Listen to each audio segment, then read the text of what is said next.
തൃശ്ശൂരിൽ നിന്ന് ലോക്സഭയിലേക്ക് മത്സരിച്ച ഇടതുപക്ഷ മുന്നണി സ്ഥാനാർത്ഥി വി.എസ്. സുനിൽകുമാർ കൂടി നമുക്കൊപ്പം ചേരുകയാണ്. Good morning Sunilkumar. വലിയൊരു ഗുരുതരമായ ആരോപണമാണ് പ്രസന്ന അശോകൻ ഉയർത്തിയിരിക്കുന്നത്. ഇതിനെക്കുറിച്ച് നേരത്തെ പരാതി കൊടുത്തിരുന്നുവെന്നാണ് DCC പ്രസിഡന്റ് പറയുന്നത്. എന്നാൽ ജില്ലാ കളക്ടർ വേറൊരു രീതിയിലുള്ള സമീപനം എടുത്തു. വോട്ടേഴ്സ് ലിസ്റ്റിൽ പേര് വന്നാൽ വോട്ട് ചെയ്യിച്ചേ പറ്റൂ. അങ്ങനെ ഒരു വകുപ്പ് നിലവിലുണ്ടോ? അതായത് മാഷെ, ഞങ്ങൾ ഇതിനകത്ത് ഈ പറയുന്ന ഫ്ളാറ്റുകളില് വളരെ വിശദമായിട്ടുള്ള പരിശോധന അന്ന് നടത്തിയിരുന്നു. എല്ലാ ഫ്ളാറ്റുകളിലും നമ്മൾ ഇത് അറിയുന്നത്.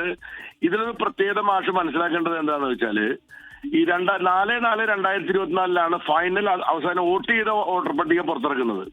അതിനു മുമ്പ് 22/1/2024 വോട്ടർ പട്ടിക, അന്തിമ വോട്ടർ പട്ടിക എന്ന വോട്ടർ പട്ടിക പ്രസിദ്ധീകരിച്ചു കഴിഞ്ഞാൽ ഈ 4/4/2024 ഇടയിൽ പിന്നെ നമ്മുടെ ഇലക്ഷൻ കമ്മീഷൻ അവസാനമായിട്ട് ഏതെങ്കിലും വോട്ട് വിട്ടുപോയിട്ടുള്ളവർക്ക് സപ്ലിമെന്ററി ചേർക്കാൻ അവസരം കൊടുക്കുന്ന ഒരു സമയമുണ്ട്.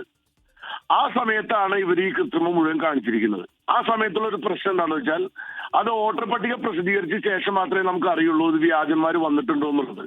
അങ്ങനെ മനസ്സിലാക്കി കഴിഞ്ഞാൽ പിന്നെ പരാതി അവർ സ്വീകരിക്കേണ്ട ആവശ്യം ഇലക്ഷൻ കമ്മീഷൻ ഇല്ല എന്നുള്ളതാണ് ഇതിന്റെ ഏറ്റവും വലിയ ലൂപ്പ്ഹോൾ. അത് ഉപയോഗപ്പെടുത്തിയിട്ടാണ് ഇവരധികം പരാതി കൊടുത്തിട്ടുള്ളത്. അതുകൊണ്ടാണ് ഈ BJP-ക്കാർ പറയുന്നത് നിങ്ങൾ പരാതി കിട്ടിയില്ല എന്ന് പറയുന്നത്.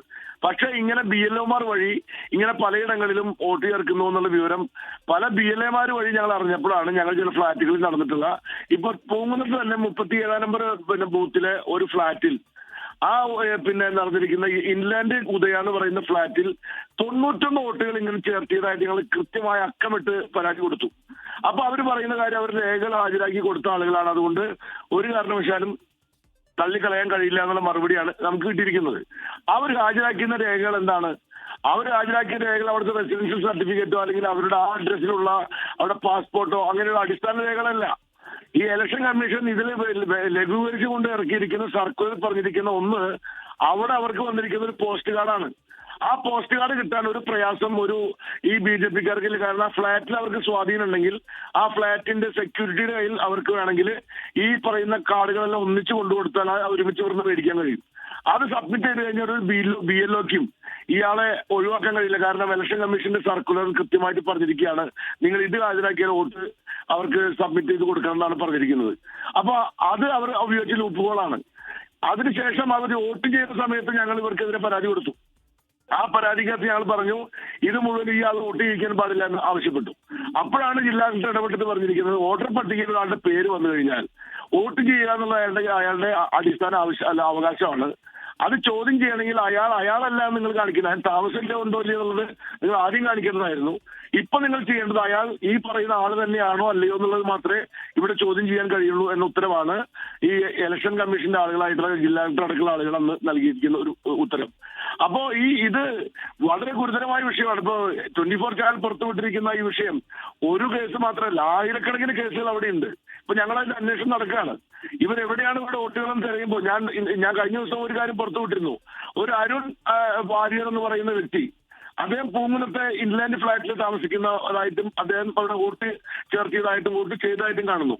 പക്ഷെ ഞാനിപ്പോ അന്വേഷിക്കുന്ന അയാളുടെ വോട്ട് തൃപ്പൂണിത്തറയിലാണ്. അയാൾ അവിടുത്തെ ഒരു ഡോക്ടറോ മറ്റോ ആണ് അയാളുടെ ഇവിടെ വന്നതായിട്ട് പോലും അറിയില്ല എന്നാണ് മനസ്സിലാക്കാൻ കഴിയുന്നത്. ഇപ്പൊ ഇന്നലെ ഞങ്ങൾക്ക് മനസ്സിലാക്കാൻ കഴിഞ്ഞൊരു കാര്യം, BJP-ക്ക് കേരളത്തിലും തൃശ്ശൂർ ജില്ലയിൽ തന്നെ എല്ലാ പാർലമെന്റ് മണ്ഡലത്തിലും സ്ഥാനാർത്ഥി ഉണ്ടായിരുന്നല്ലേ. BJP-യുടെ ചേലക്കരയിലെ നേതാവ് KR ഷാജി, അയാളുടെ ഭാര്യ ദീപ്തി, ഈ രണ്ടുപേരും ഇവിടുത്തെ ഇൻലാൻഡ് ഫ്ളാറ്റിലെ 39 നമ്പർ ബൂത്തില് അവര് 1192 1122 1119 നമ്പറുകളിൽ അവർ ഇവിടെ വോട്ട് ചേർത്തിരിക്കുന്നു. ഇപ്പൊ നോക്കുമ്പോൾ അവരുടെ വോട്ട് എവിടെയാണ്? ചേലക്കര മണ്ഡലത്തിലാണ്. അപ്പോ ഇവർ സ്ഥിരതാമസം എന്ന് പറയുന്ന ഇലക്ഷൻ പ്രാതിനിധ്യ നിയമവുമായി ബന്ധപ്പെട്ടുകൊണ്ടുള്ള അതിന് വകുപ്പിൽ നിങ്ങൾക്ക് സ്വന്തമായി വീടോ സ്ഥലമോ ഉണ്ടെങ്കിൽ പോലും നിങ്ങൾ വോട്ടർമാരായിക്കൊള്ളുന്നില്ല. പക്ഷേ നിങ്ങൾ എങ്ങനെ വേണം? നിങ്ങൾ അവിടെ സ്ഥിരതാമസക്കാരനാണ് എന്ന് തെളിയിക്കുന്ന സർട്ടിഫിക്കറ്റ് വേണം എന്ന ഒരു പ്രധാനപ്പെട്ട കാര്യം അതിനകത്തുണ്ട്. അതൊക്കെ തള്ളിക്കളഞ്ഞുകൊണ്ടാണ് ഇലക്ഷൻ കമ്മീഷൻ ഇറക്കിയിരിക്കുന്ന സർക്കുലർ. മാഷ് ഒരു കാര്യം കൂടെ അറിഞ്ഞിരിക്കണം, ഒരു തെരുവിൽ താമസിക്കുന്ന ഒരു വ്യക്തിക്ക് വേണമെങ്കിൽ അവിടെ വോട്ട് ചെയ്യാൻ പറ്റും. എങ്ങനെയാണെന്ന് അറിയാമോ? ഒരു തെരുവിൽ താമസിക്കുന്ന ഒരു വ്യക്തി അയാൾ ഏതെങ്കിലും റോഡിന്റെ സൈഡിലുള്ള ഒരു കടയുടെ മുമ്പിലാണ് കിടന്നുറങ്ങുന്നതെങ്കിൽ ആ BLO പോയി ആ 2 ദിവസം അവിടെ തന്നെയാണ് ഉറങ്ങുന്നതെന്ന് BLOക്ക് ബോധ്യപ്പെട്ടാൽ വോട്ട് കൊടുക്കണം എന്ന് കൂടി ഇലക്ഷൻ കമ്മീഷന്റെ ഈ സർക്കുലർ പറയുന്നുണ്ട്. നമുക്കതിന് തെറ്റ് പറയാൻ കഴിയില്ല. കാരണം ഒരു തെരുവിൽ കിടക്കുന്ന ഒരാൾക്ക് പോലും വോട്ട് കൊടുക്കണം എന്നുള്ളത് ജനാധിപത്യത്തിന്റെ ഒരു സൗന്ദര്യമായിട്ട് നമ്മൾ കാണുന്നത്. പക്ഷെ BJP-ക്കാർ കണ്ടത് ആ ലൂപ്പ് ഹോൾ ഉപയോഗിച്ച് അവരുടെ വോട്ടർമാരെ പല സ്ഥലങ്ങളിൽ നിന്ന് ഇവിടേക്ക് കൊണ്ടുവന്ന് പല ആളുകളുടെ വീടുകൾ കള്ള അഡ്രസ് ഉണ്ടാക്കി അവിടെ പോസ്റ്റ് കാർഡും മറ്റും കൊടുത്ത് ഇഷ്ടം പോലെ വോട്ടുകൾ ചേർത്തി എന്നൊരു വസ്തുതയാണ്. ഇപ്പൊ BJP-ക്കാർ പറയും നിങ്ങൾ കയ്യും കെട്ടിരിക്കുകയായിരുന്നു, നിങ്ങൾ എവിടെ? ഞങ്ങൾ കയ്യും കെട്ടിയിരിക്കുകയായിരുന്നില്ല, ഞങ്ങൾ ഈ കാര്യങ്ങളെല്ലാം അവരോട് പറഞ്ഞുകൊണ്ടിരിക്കുകയായിരുന്നു. പക്ഷെ അതൊന്നും കേൾക്കാൻ അവർക്ക് സൗകര്യം ഉണ്ടായിരുന്നില്ല. പക്ഷെ 75,000 വോട്ട് ജയിച്ചപ്പോ ഇവർ പറയുന്നത് എന്താ, നിങ്ങൾ 75,000 വോട്ട് ജയിച്ചത് വലിയ ഞങ്ങൾ നേടിയ രാഷ്ട്രീയ വിജയമാണ്. ഞാൻ പറയുന്നു ആ രാഷ്ട്രീയ വിജയത്തില് ഒരുപാട് പ്രശ്നങ്ങളുണ്ട് എന്ന കാര്യം ചൂണ്ടിക്കാണിക്കേണ്ട സന്ദർഭം ഇപ്പൊ വന്നിരിക്കുകയാണ്. ഫോം 6ന്റെ കള്ള ഉപയോഗമാണ് ഇവിടെ BJP ഇലക്ഷൻ കമ്മീഷന്റെ ഒത്താശയോടുകൂടി നടത്തിയിരിക്കുന്നത്. ഇപ്പൊ ഇന്നലെ ഇലക്ഷൻ കമ്മീഷൻ എനിക്ക് നോട്ടീസ് അയച്ചിരിക്കുകയാണ്. നിങ്ങൾ മാഷ അറിഞ്ഞോ എനിക്കറിയില്ല. രാഹുൽ ഗാന്ധി കൊടുത്ത പോലെ തന്നെ എനിക്ക് ഇലക്ഷൻ കമ്മീഷന്റെ റൂൾ 23B പ്രകാരം എനിക്ക് നോട്ടീസ് അയച്ചിരിക്കുകയാണ്. ഉടനെ സത്യവാങ്മൂലം കൊടുക്കണം. സത്യവാങ്മൂലം കൊടുത്തിട്ട് അതിന്റെ അടിസ്ഥാനം നിങ്ങൾ തെളിവുകൾ തരൂ എന്നാണ് പറയുന്നത്.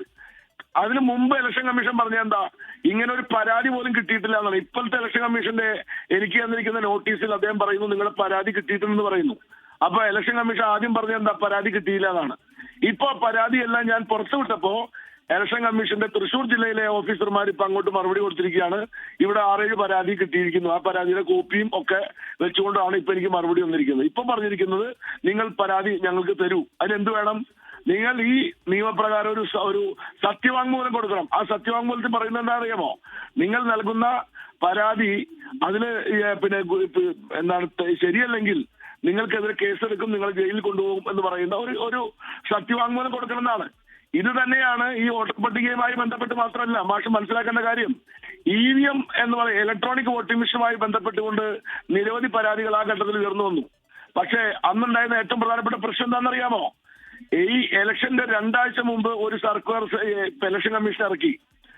നിങ്ങൾക്ക് ഇലക്ട്രോണിക് വോട്ടിംഗ് മെഷീനുമായി ബന്ധപ്പെട്ട് പരാതി നിങ്ങൾ നൽകണമെങ്കിൽ 12,000 രൂപയും GSTയും നിങ്ങൾ അടയ്ക്കണം. അപ്പൊ ഒരു ബൂത്തില് ഒരാൾക്ക് പരാതി ഇലക്ട്രോണിക് വോട്ടിംഗ് മെഷീനെ പറ്റി പരാതി ഉണ്ടെങ്കിൽ 12,000 രൂപയും അതിന്റെ GST അടച്ചാലേ നിങ്ങൾക്ക് ആ പരാതി കൊടുക്കാൻ പറ്റുള്ളൂ എന്ന് പറഞ്ഞാൽ ഏത് ആൾക്കാണ് പരാതി കൊടുക്കാൻ? ഒരു ബൂത്ത് കമ്മിറ്റി കൊടുക്കാൻ കഴിയുമോ?